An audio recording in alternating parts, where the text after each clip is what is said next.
नमस्कार श्रोते हो. एक व विज्ञानीशाची या आपल्या यूट्यूब चॅनलमध्ये आपणा सर्व श्रोत्यांचे अगदी मनापासून स्वागत.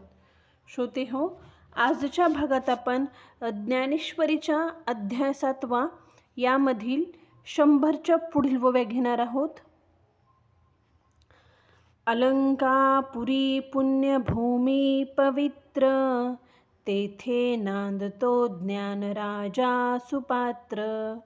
तया आठविता महापुण्य राशी, नमस्कार माझा श्री गुरु ज्ञानेश्वरासी. ओम नमो ज्ञानेश्वरा. ते उपरतीच्या वावी सेलत, सोहम भावाचेनी थावे पेलत. मग निघाले अनकळीत, निवृत्ती तटी.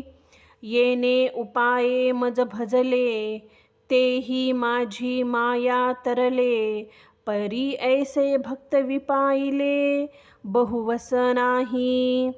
जे बहुता एका अभंतरू, अहंकाराचा भूत संचारू. जाहला म्हणून विसरू आत्मबोधाचा, त्यावेळी नियमांचे वस्त्र नाठवे. पुढील अधोगतीची लाज नेनवे, आणि करिता ती जेन करवे. वेदू म्हणे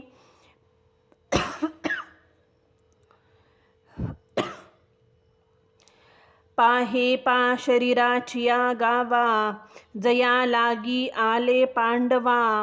तो कार्यार्थू आघवा सांडोनिया. इंद्रिय ग्रामीचे राजबिंदी, अहम्मतेचिया जल्पवादी. विकारतरांची मांदी मेळवूनिया, दुःख शोकांच्या घाई. मारिलियाची सेची नाही, हे सांगावया कारण काही. जे ग्रासिले माया, म्हणून ते माते चुकले. ऐका चतुर्विध मज भजले, जीही आत्महित केले. वाढते गा तो पहिला आरतू म्हणिजे, दुसरा जिज्ञासू बोलिजे. तिजा अर्थार्थी जाणिजे, ज्ञानिया चौथा.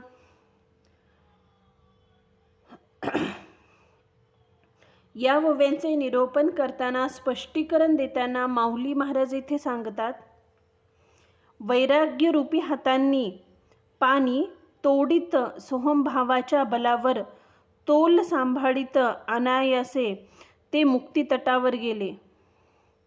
या वरील उपायांनी जे मला भजते तेच या माया नदीतून तरून गेले. पण असे भक्त फार क्वचितच, फार नाहीतच.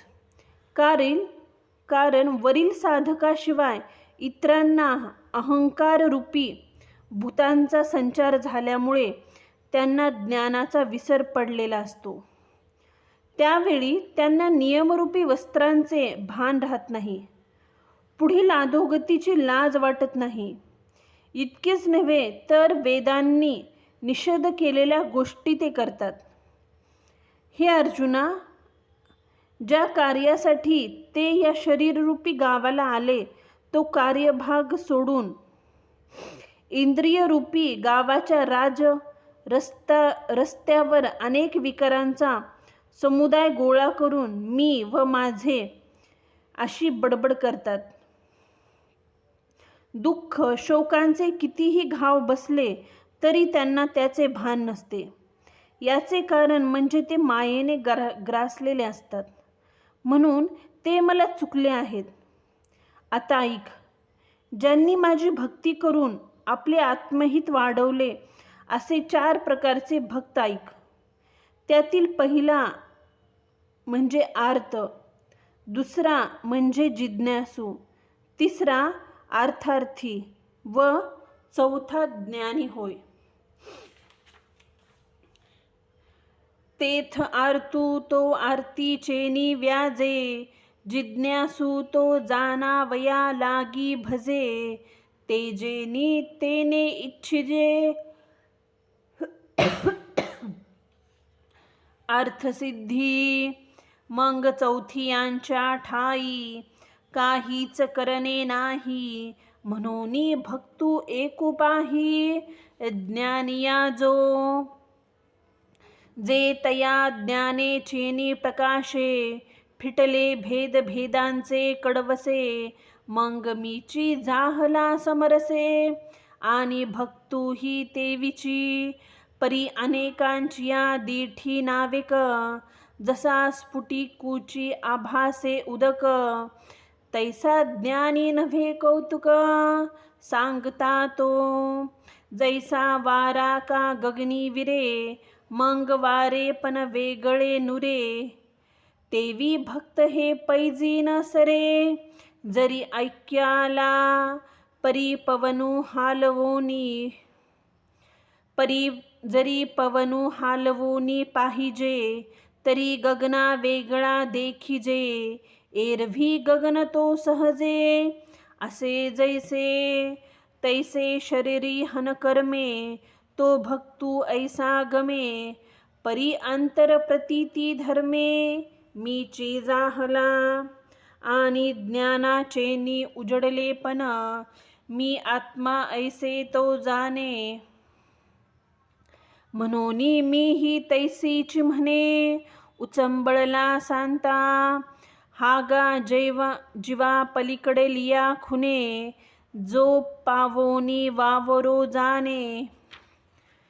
तो देहाचेनी वेगळेपणे, काय वेगळा होय.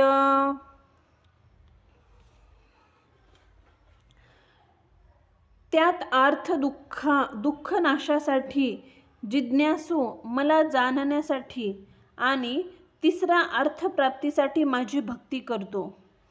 चौथा ज्ञानी भक्ताच्या ठिकाणी तो निरश्य असल्याने काहीच कर्तव्य नसते, म्हणून खरा एकच.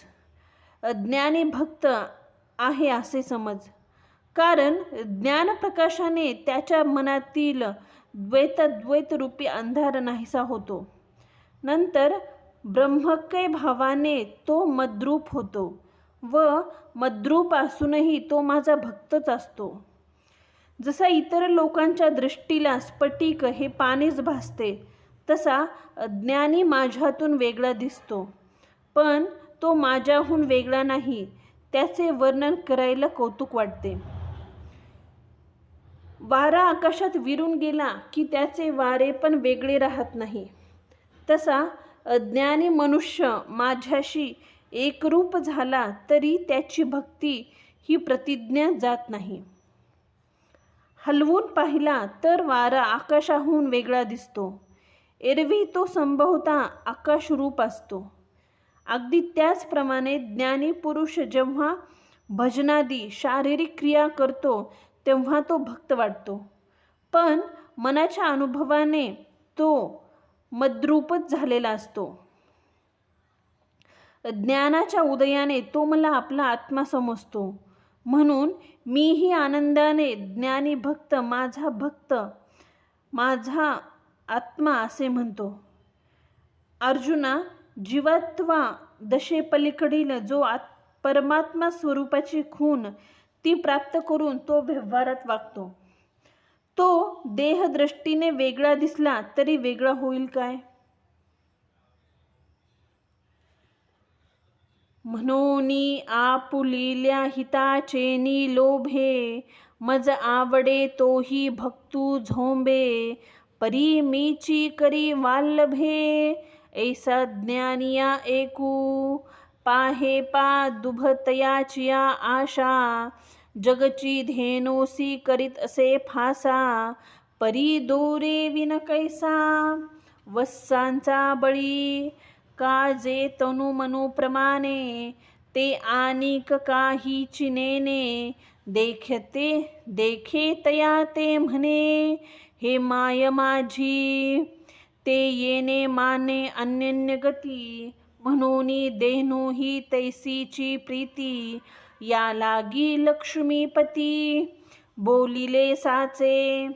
हे असो मग म्हणितले, जे का तुझ सांगितले.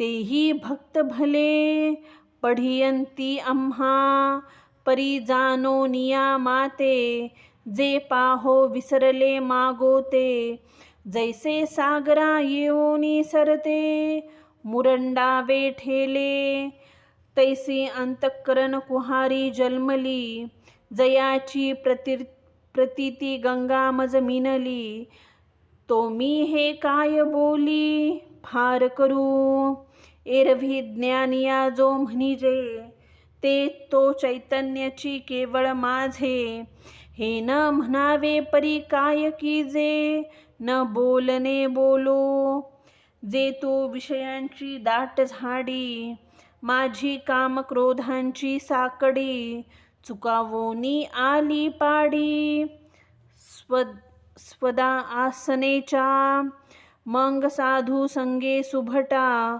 उजू सत्कर्माचिया वाटा, अप्रवृत्तीचा आव्हाटा डावलोनी. म्हणून आपले हित साधण्यासाठी तो भक्त माझेच भजन करतो. पण मी आपणाहून ज्याच्यावर प्रेम करतो तो एक ज्ञानी भक्तच होय. पहा, दुधाच्या आशेने गाईला दोरा घालतात, पण वासरासाठी गाय दोऱ्या वाचून पान्हा सोडते. याचे कारण एवढेच की काया वाचा मनाने ते आपल्या आईशिवाय काहीच जाणत नाही. तन्मयतेने ते पुढे दिसेल त्याला ही माझी आईच आहे असे ते समजते. इतके ते वासरू अनन्य गती असते, म्हणून गायीचीही त्याच्यावर तशीच प्रीती असते. म्हणून श्रीकृष्ण भगवान जे बोलले ते खरेच आहे असे ज्ञानेश्वर महाराज म्हणतात. नंतर भगवंत म्हणाले, तुला सांगितले इतर भक्त देखील मला आवडतात, पण मला जाणून जे देहादी प्रपंचाकडे परत पाहण्यास विसरले तेच.